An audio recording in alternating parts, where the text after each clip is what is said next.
ஓம் ஸ்ரீ குருப்பியோ நம. ஸ்ரீ மகாபரிவாஜரணம் மகாபரிவாஜரணம். இன்றைக்கி தெய்வத்தின் குரல் பாகம் 5ல் சங்கர சரித்தம் என்ற தலைப்பில் பெரியவா சொல்கிறது மேலே வாசிக்கிறேன். இது பக்கம் 964 ஆரம்பிக்கிறது. பத்மபாதரின் அதாவது வேடனின் பெருமை. ஆச்சாரியாளின் பிரதான சிஷ்யர்களில் ஒருவராக இருக்கப்பட்ட பத்மபாதாச்சாரியால் காசிவாசம் செய்து கொண்டிருக்கும் போதே அவரிடம் சிஷ்யராக வந்து சேர்ந்தார். ஆச்சாரியாளுக்கு 16 வயசு கூட பூர்த்தி ஆகாத சமயம். பத்மபாதருக்கு பூர்வாசிரமத்தில் சனந்தனர் என்று பெயர். அவர் சோழ தேசத்தைச் சேர்ந்தவர். அவரை பற்றி ஒரு கதை சொல்கிறேன்.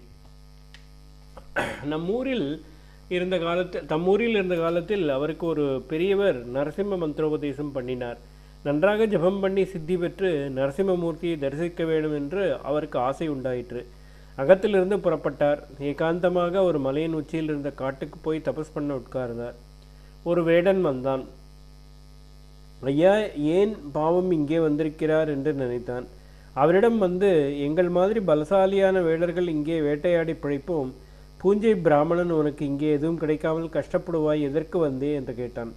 நரசிம்மர் தபஸ் என்றெல்லாம் சொன்னால் அவனுக்கு புரியாதென்று, அவர் இடுப்புக்கு கீழே மனுஷன் மாதிரியும் மேலே சிங்கம் மாதிரியும் ஒரு பிராணி உண்டு, எனக்கு அது தேவைப்படுகிறது, இந்த காட்டில் அது இருக்கிறது என்று கேள்வி, அதற்காகத்தான் வந்தேன் என்றார்.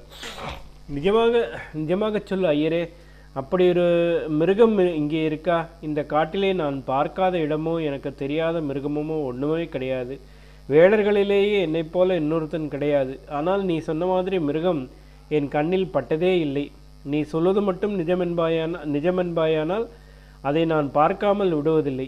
நானே அதை பிடித்து கொண்டு வந்து கொடுக்கிறேன். நீ கஷ்டப்பட வேண்டாம். ஆனால் நிஜமாகவே அப்படி உண்டா சொல்லு என்றான். காட்டு ஜனங்கள் முரடு, நாம் ரொம்ப நைஸ் என்று தோன்றினாலும் அவர்களுடைய எளிமை, உழைப்பு, தைரியம், ஒத்தாசி குடும்பம் எதுவும் நமக்கு வராது. நம்முடைய பித்தலாட்டங்கள் அவர்களுக்கு வராது. நரசிம்மமூர்த்தியை இவன் பிடித்து வந்து கொடுப்பதாக சொல்கிறானே என்று அவர் சிரித்தார். ஏன் சிரிக்கிறாய்? வேடிக்கைக்கு சொன்னாயா என்று அவன் கேட்டான். தம்மை ஏகாந்தமாக விட்டு அவன் நகர்ந்தால் போதுமென்று அவர், நிஜமாகவே அது இங்கே இருக்கிறது, ஆனால் உன்னால் பார்க்க முடியாது, உன் வேலையை பார்த்து கொண்டு போ என்றார். அப்படியா சொன்னேன், நாளைக்கு சாயங்காலத்துக்குள் அதை நான் பிடித்து கொண்டு வந்து வருகிறேனா இல்லையா பாரு. அது மட்டும் முடியாவிட்டால் இந்த உயிரை விட்டு விடுவேன். இந்த காட்டுக்கே பெரிய வேடன் என்று இருந்து கொண்டு உன் மாதிரி ஐயர் கஷ்டம் பார்க்காமல் எங்களிடத்துக்கு வந்திருக்கும் போது உதவி பண்ண லாய்க்கில்லை என்றால் நான் உசிரை வைத்துக்கொண்டு என்ன பிரயோஜனம் என்று உசந்த மனசோடு சொன்னான். சரி, உன்னால் முடியாது என்று நான் சொல்லும்பொழுது முடியும் என்று நீ புறப்பட்டால் நான் என்ன பண்ணுவது? உன் இஷ்டம் என்று அவர் சும்மா இருந்து விட்டார். வேடன் நரசிம்மத்தை தேடிக்கொண்டு புறப்பட்டான். அவரிடம் கேட்டு தெரிந்து கொண்ட அரை மனுஷ அரை சிங்க ரூபத்தை விடாமல் நினைவில் வைத்துக்கொண்டு காடுபுறா தேடு என்று தேடினான். ஆகார நினைவே இல்லாமல் களைப்பு பார்க்காமல் ஒரே குறியாய் தேடினான். அன்றைக்கு முழுவதும் போய்விட்டது. மிருகம் அகப்படவில்லை. அவனும் விடவில்லை. மறுநாளும் தேடினான். சாயங்கால வேளையும் வந்துவிட்டது. சரி, ஐயரிடம் சொன்னதை நம்மால் செய்ய முடியவில்லை. அவர் பொய் சொல்லியிருக்க மாட்டார். நாம் தான் கையாலாகாதவனாக ஆகிவிட்டோம், உயிரை விட்டுவிட வேண்டியதுதான் என்று தீர்மானம் பண்ணினான். அங்கே படர்ந்திருந்த குடிகளை அறுத்தான். தூக்கு போட்டுக் கொள்வதற்காக கிளையில் கட்டினான். அந்த சமயத்தில் எதிரே ஒரு மிருகம் நின்றது. நரசிம்மமூர்த்தி தான் வந்துவிட்டார். எத்தனை ஏகாக்கிரமாக ஒருமுனைப்பாடு அவன் தன்னையே 2 நாளாக ஸ்மரித்திருக்கிறான்.